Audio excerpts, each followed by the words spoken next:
Hey everybody, welcome in. Happy holidays. This is Not All There. I'm Chad. This is my podcast. How y'all doing? We hanging in there? This is I'm recording this. I don't know, December 5th. It's the week after Thanksgiving. We're 1 week out away from Thanksgiving. We made it. How you holding up? You doing okay? My Thanksgiving was great. Great company with family. The food was amazing. Had some good low key family time, sitting around, getting lazy, getting fat. That's kind of what happens. But let's not get too lazy. Let's not get too fat. Because when we get that way, we get a little squirrely in the mind. And it's a difficult time for a lot of us in recovery in the holiday season.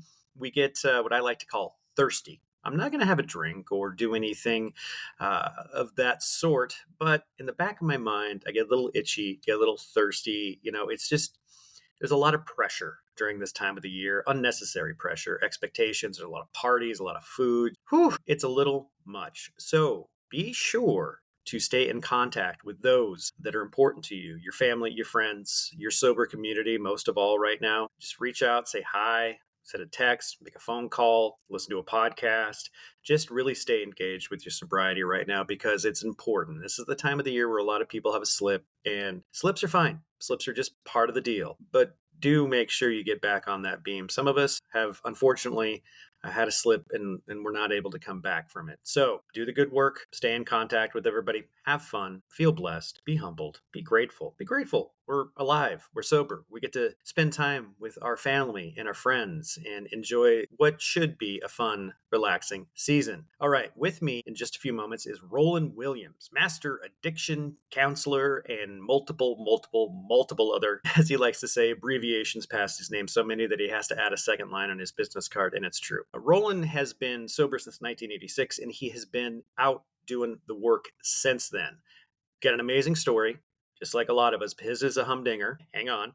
But the work that he is doing is just remarkable. He really is out there doing the good work. And Roland and I kind of connect on a same level that our addiction led us to where we are, right? We needed to go through that. We were supposed to go through that. Your higher power, the universe, God, whatever you want to call it, led us to where we are. And that we use what we went through to go out and help others. And that's what I'm doing. And I continue to do that. And I have big plans to continue that further. More information on that coming soon, but do stay tuned for that. And I'm going to step aside now.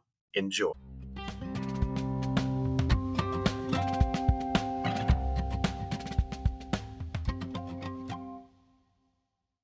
I am joined today by someone that we've tried real hard, that we've gone around and around to get Mr. Roland Williams on the show. He is here today. We made it happen. I'm very excited to have him. Roland is, pardon the expression, but he's really a godfather when it comes to modern addiction studying, clinical research, recovery centers, you name it. Roland's name is in there somewhere. So it's a pleasure to have him. Welcome, Roland. I'm happy you're here. Thank you. Yeah. So I guess we'll just jump right into it. So tell me a little bit about your personal journey into the work that you're doing. There was a personal connection with substance use disorder, or you yourself or a family member. What led you to where you are? The answer is yes, all of that. So I grew up in a family where there was a lot of addiction. I grew up in a community where there was a lot of addiction. I'm from the south side of Chicago. My addiction took off right from the time I was 11 years old. I think I started getting high. And by the time I was 16, I was an IV heroin user. And I hit my bottom when I was 29. Addiction dragged me through the mud. I thought that I was going to be dead by the time I was 30, and I was okay with that.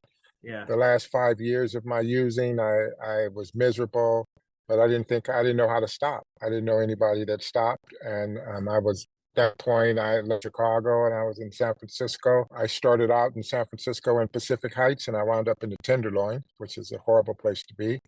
And I thought I was going to die from my addiction. And again, I was okay with that. And I got clean, not because I cared enough about myself, but because I had a 4-year-old son. And I cared enough about him. I'm adopted.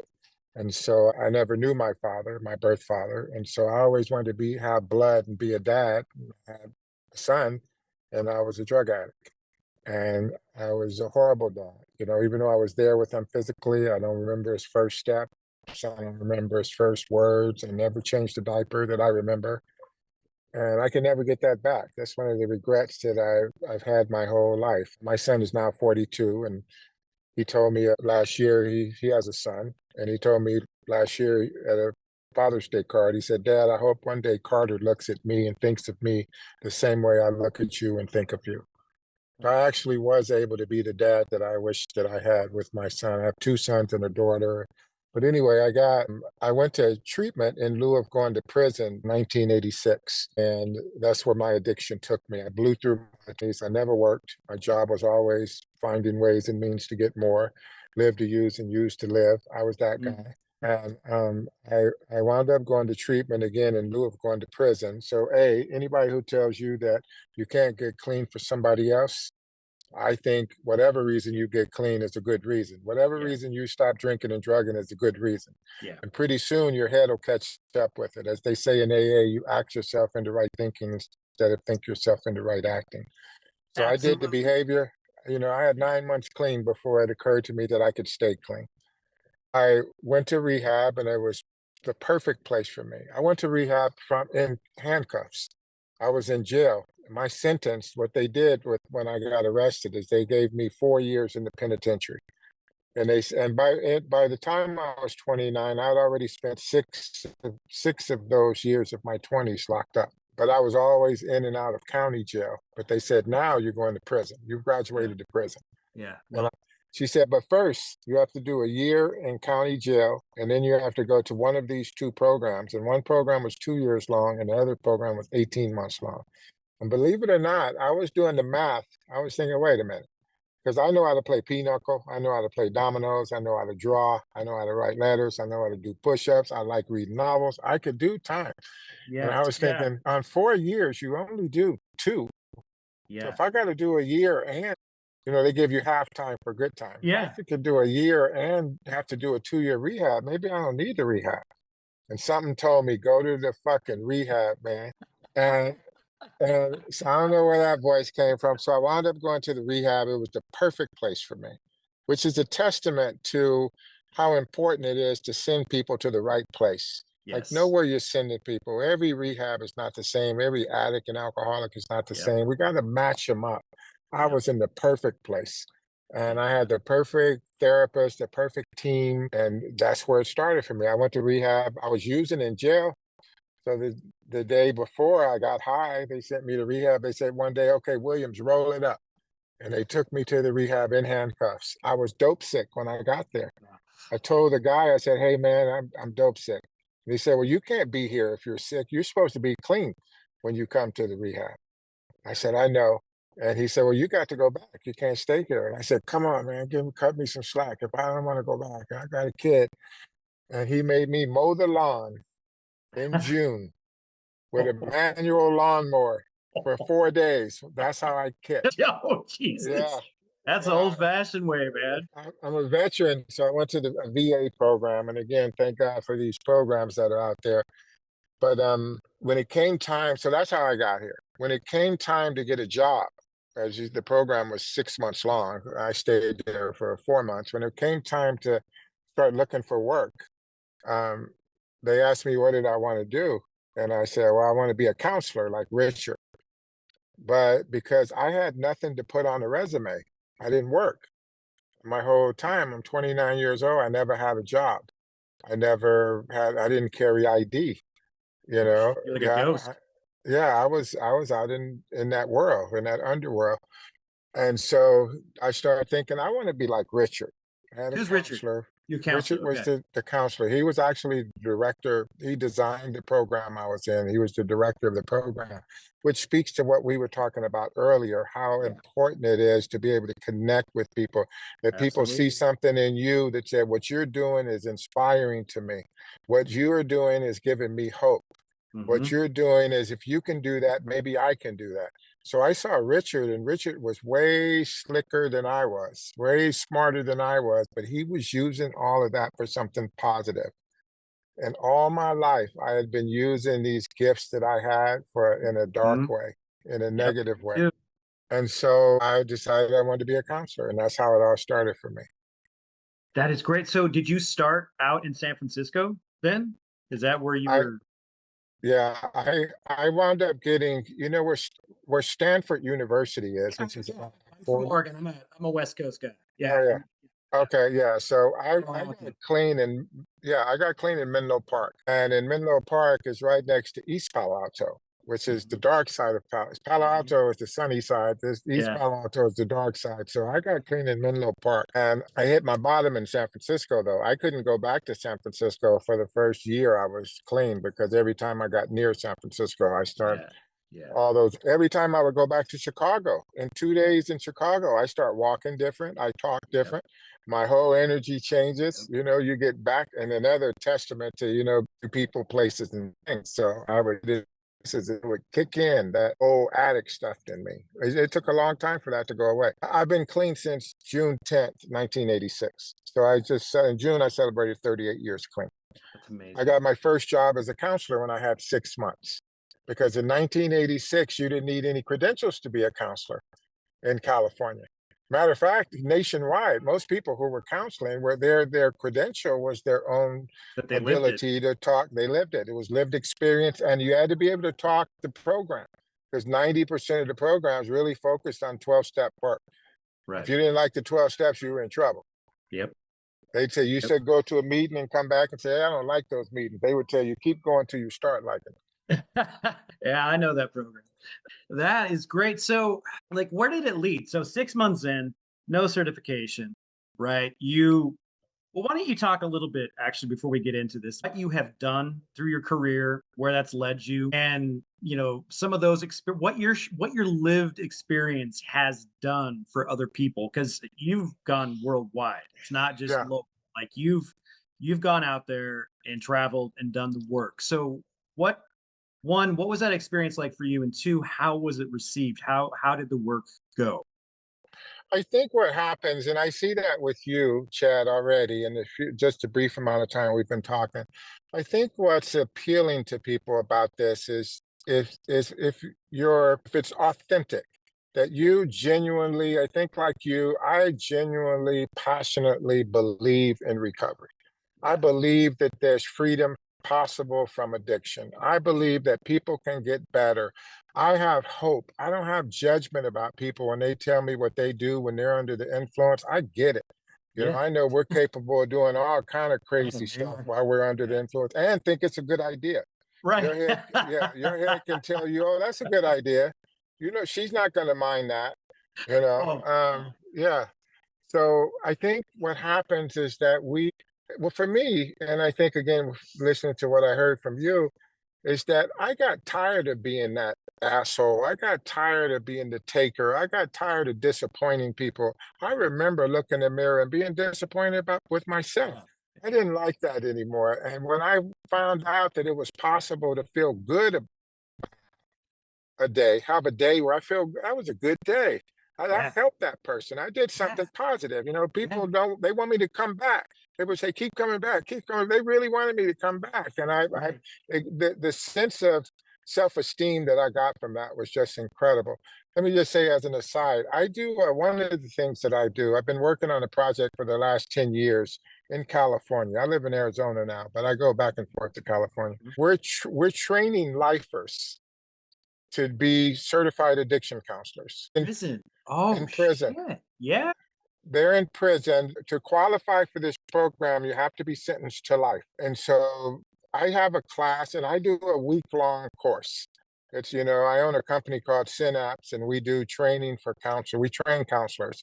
And one of the specialty trainings is a certificate program where people get certified to be, in this case, relapse prevention specialists. So if we talk about trauma-informed treatment and how you have to know how to work with trauma so that you don't re-traumatize people. So we know that's a specialty. Well, with the high recidivism, the high fatality of the overdoses that we're seeing now, when people overdose now, they die.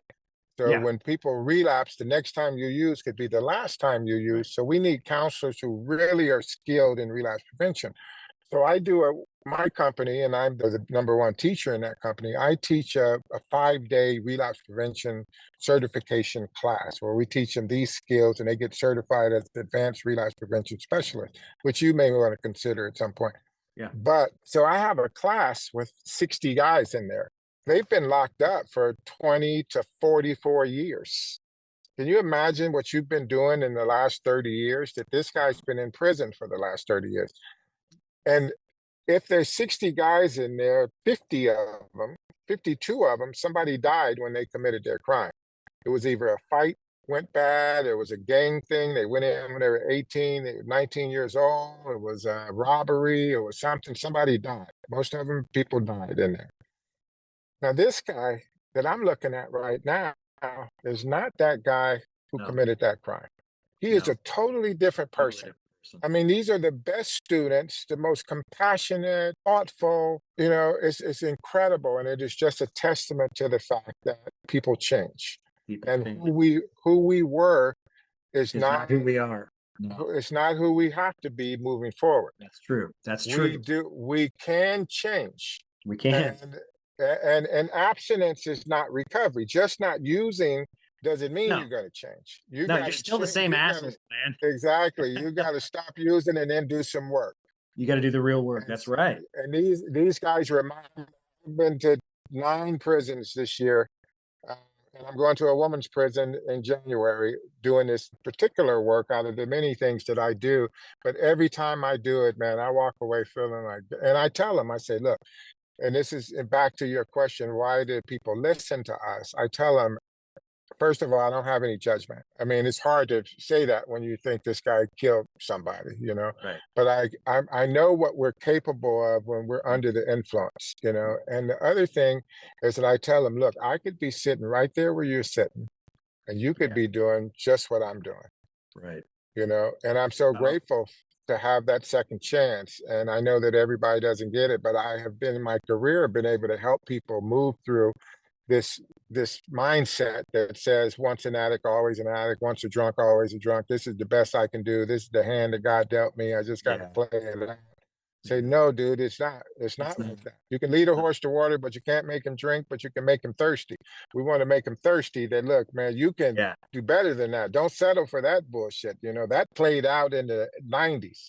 Yes, that shit's still thick though. I I grew up out in know. rural Oregon, and that's just the mindset. Well, he's just shit. He didn't make it out. He became the town drunk, and that's all he is. Yeah, It's like that's yeah, not all he is. It's not. yeah, And the big thing for me, and when I do these podcasts, a lot of times, most of them have been with my friends. That's how it started. I mentioned I have this men's group on Thursday nights, and I started doing this for something fun to do and have fun with my friends. And I wanted to make it seem like a real deal. I'd edit it up, put it online on Spotify and Apple and whatnot, and we would leave those conversations feeling so good about ourselves. One, you were sharing it with another person who understood exactly what you were feeling, but just the idea, the thought that it's out there, and that even if it's one person that hears it and is like, shit, I relate so much to what you're yeah, saying.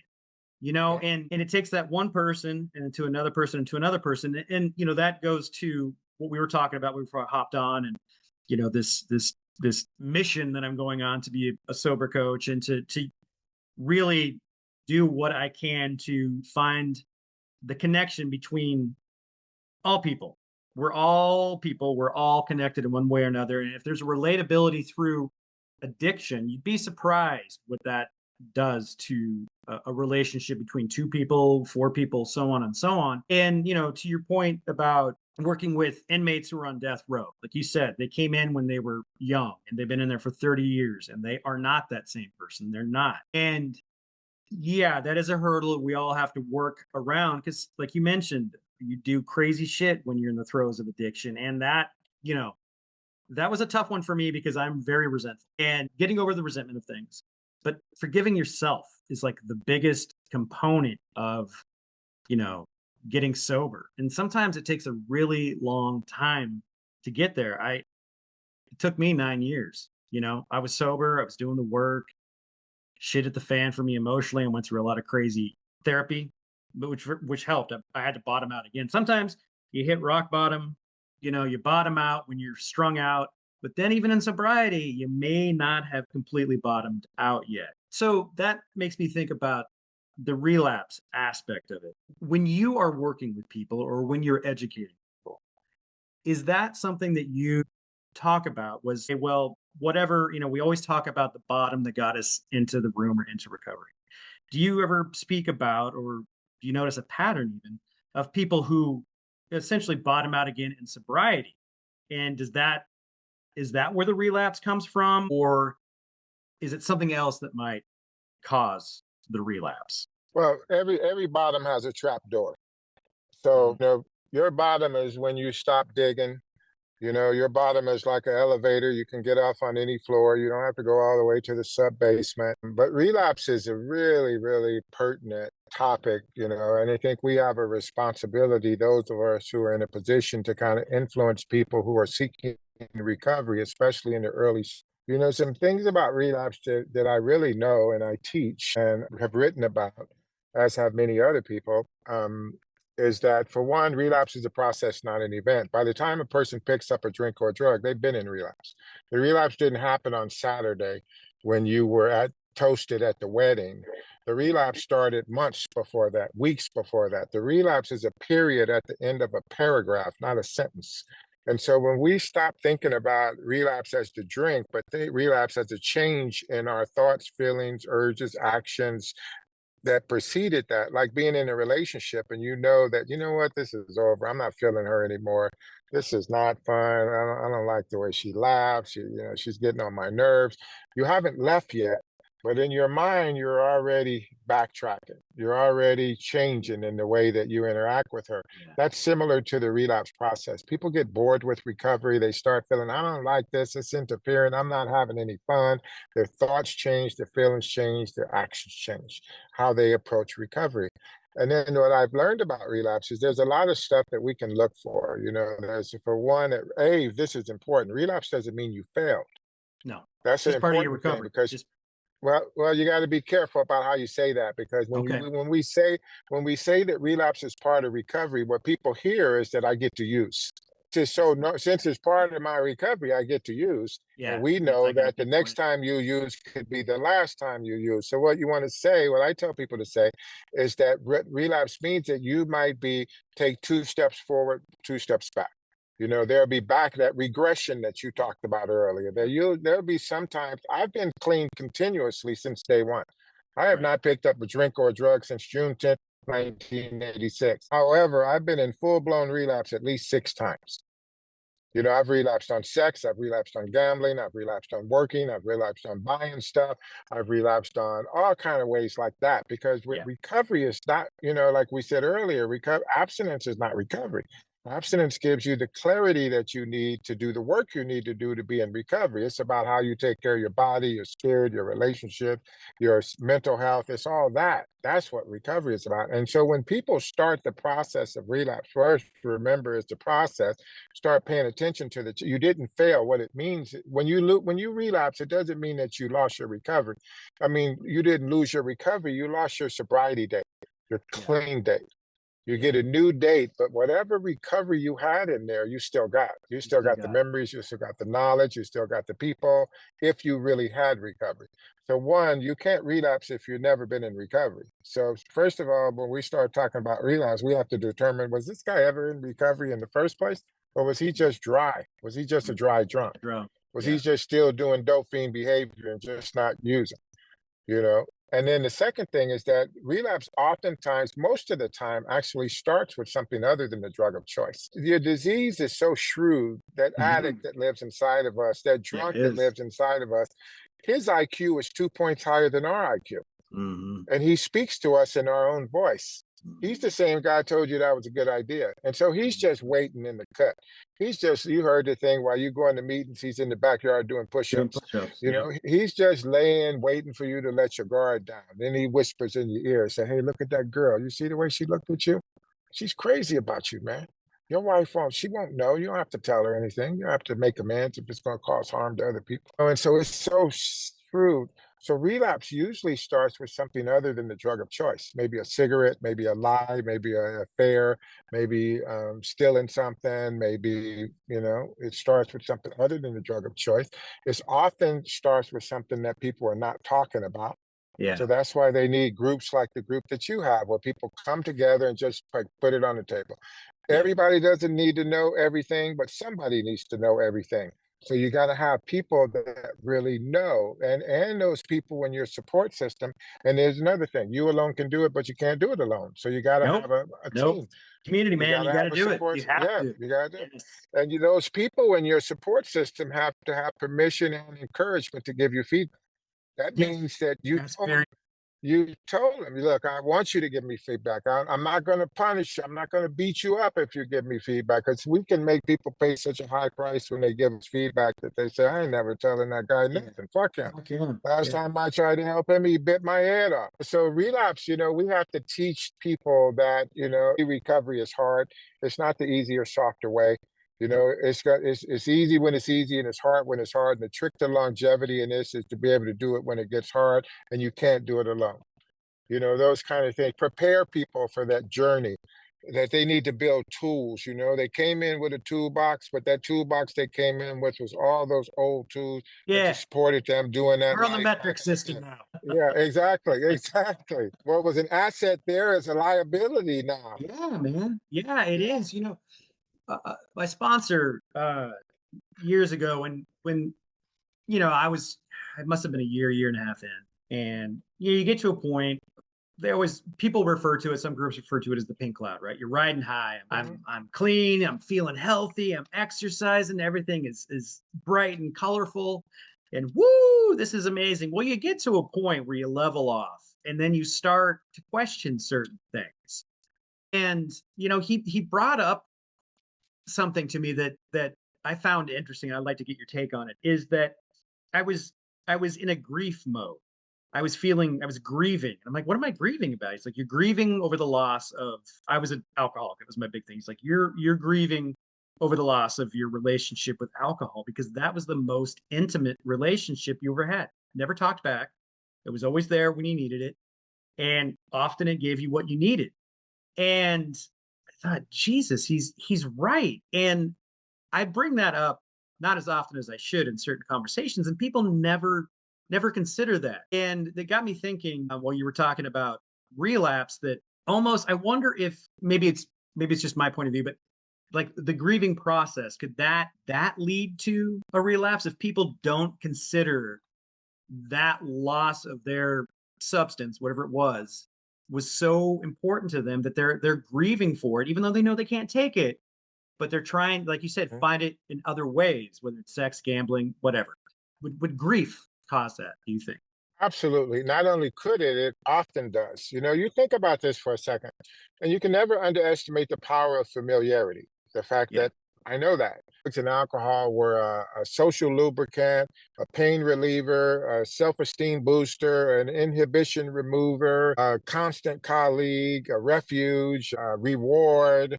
All of that, an anesthetic, a pain reliever. It was all of that. That's what drugs and alcohol did for us. And they started doing that when we were teenagers, for most of us, Right. maybe even preteens. Yeah. So now we've been used to it.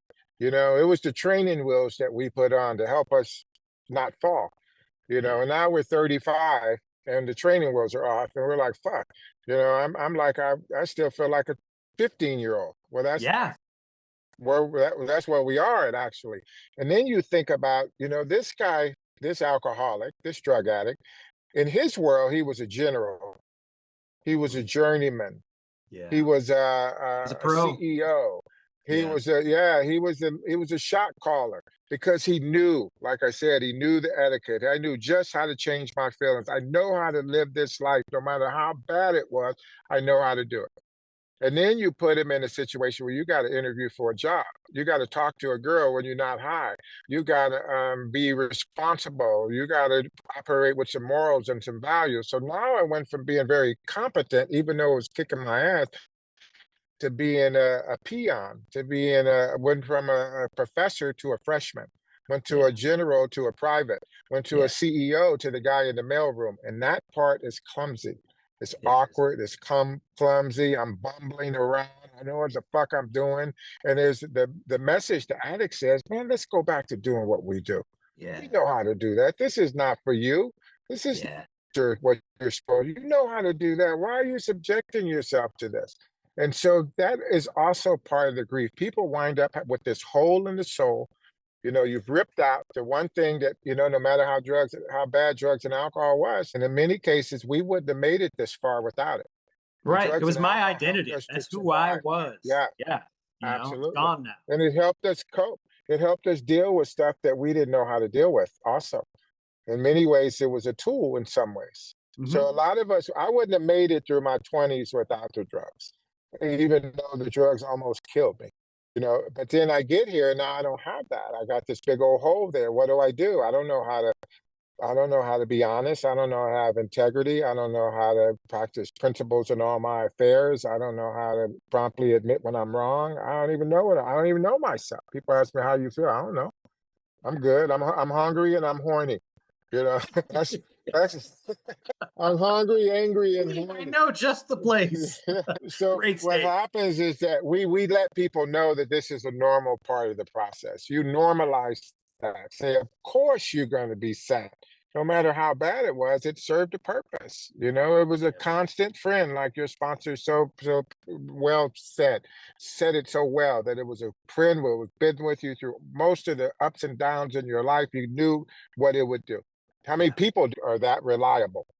That that they'll Exactly. do what you expect them to do. And don't tell you anything, right? Yeah. Gives you just what you need. Yeah. Wow. So, all right, let's talk a little bit about what your work has led you to, right? We talked about, how the relatability, how your lived experience got you in the door, got you working with people, but you've done so much more than just the coaching, counseling, what have you. So, what was it that inspired you to just keep growing with it, not just being in one lane? Like, you're doing the fucking work, man. Like, you're out there, your work has helped a lot of people. What led you to that? What was it? So here's let's go. This kind of segues. It goes back and break comes forward. So a lot of the stuff that we were using actually was preparing us for that. I believe, I'm a firm believer that what you do, what you go through in your life is preparing you for what you're supposed to be doing. Grow through what you go through. Yep.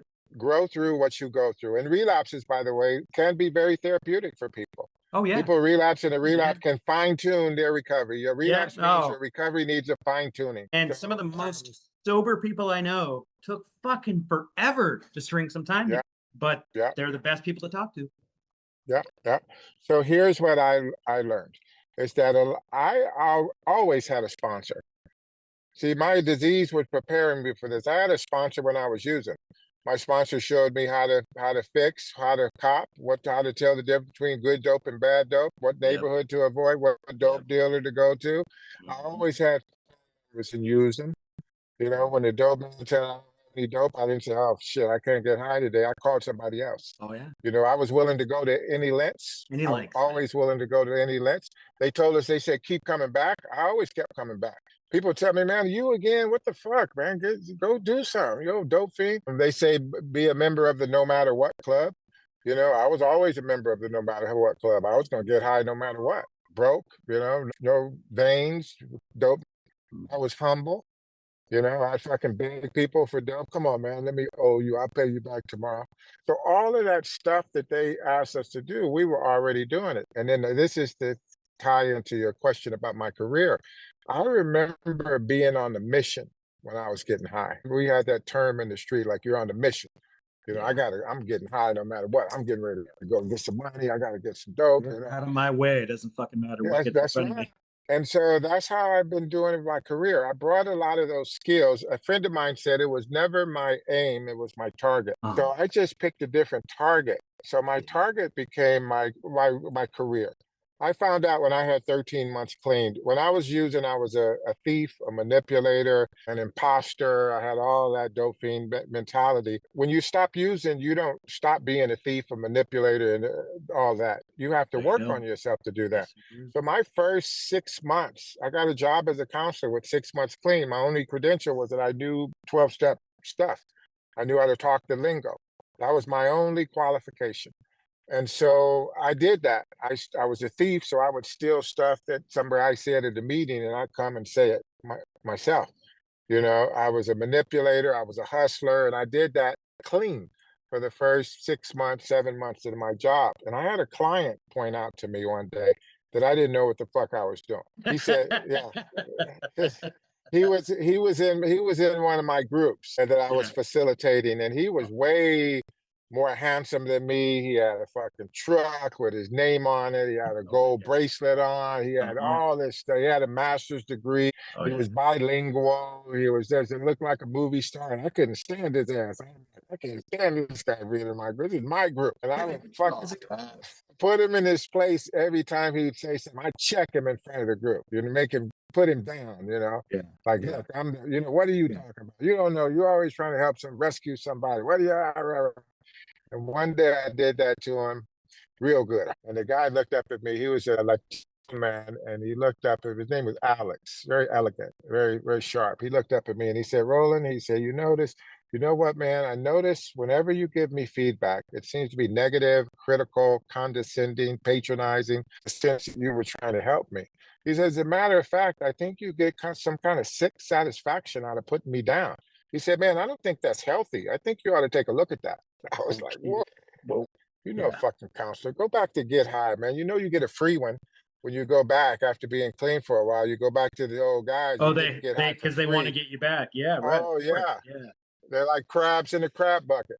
One tries to get out, they pull him back in. And so I had to make a decision at that point whether I was going to go back and get high. I had 13 months clean. I was ready to blow my brains out, Chad.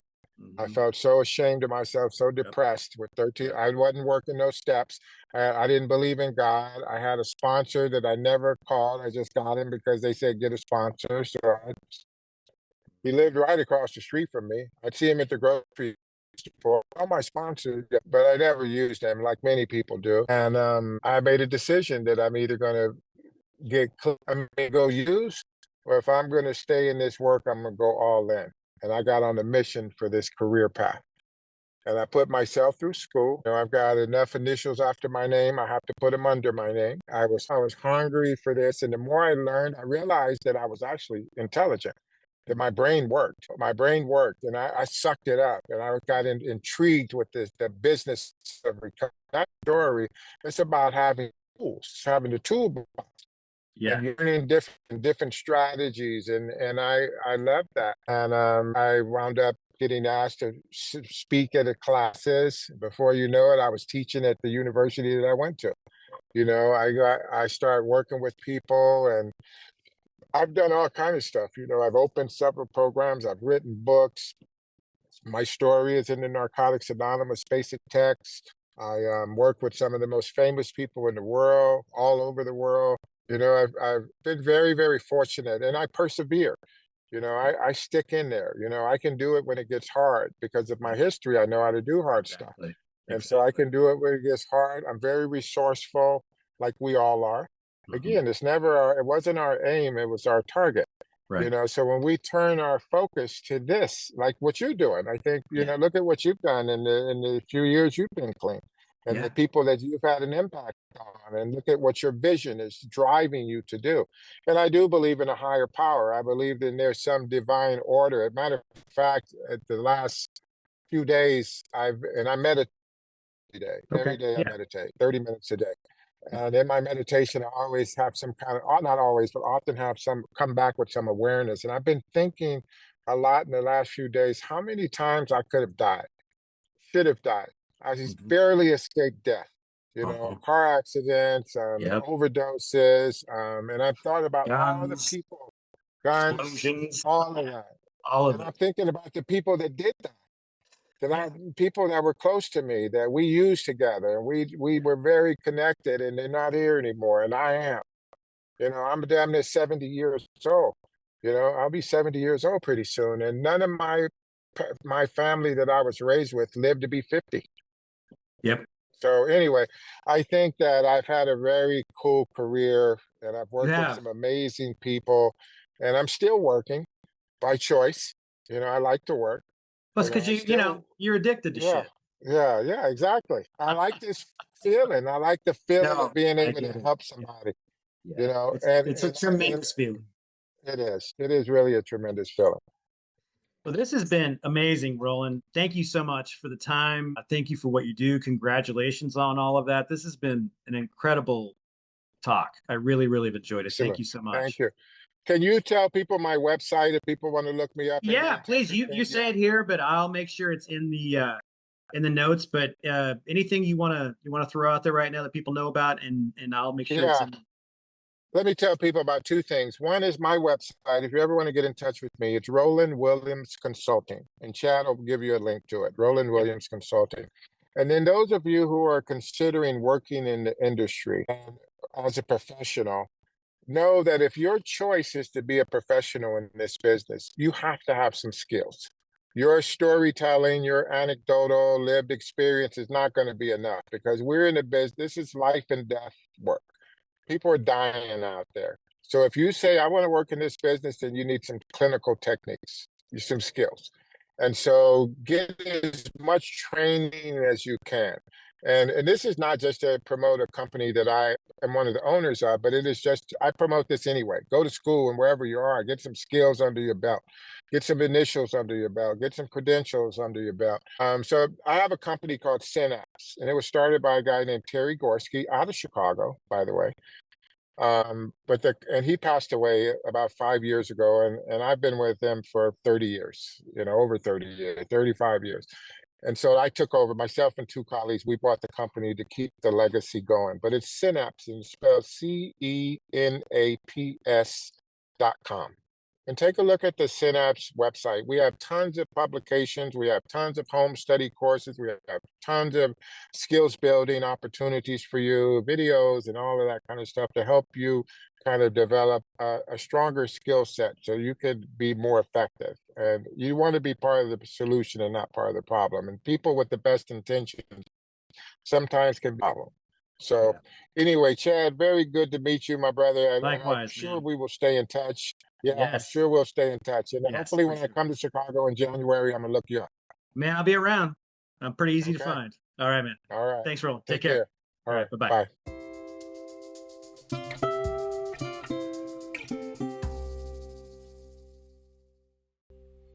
That was Roland fucking Williams. His middle initial is F, so I hope I got that right. Is that right, Roland? Roland fucking Williams? Sounds good. I hope you enjoyed that. I always enjoy these conversations. I learned a lot about other people. I learned a lot about what other people are doing to help themselves and others stay sober. And it really does help me a lot. And I hope that it helps you just as much as it helps me listening to these conversations. Have a safe and happy holiday season. Stay warm, go somewhere warm. If you travel, be patient, be kind. A lot of tension out there. A lot of people just not knowing what to do. That's okay. Just take a breath, try and slow down. Be kind and loving to others. Please, please, please spread kindness. Be kind. All right? Be kind and loving to yourself. Give yourself a big, big hug because we deserve a hug. We deserve self-love. We deserve to treat ourselves nicely, to accept ourselves and love ourselves for who we are, where we're at, where we're headed. I'm stepping aside. Stay tuned. More big plans and updates coming here at Not All There. All right, everybody. You take care. Talk to you soon.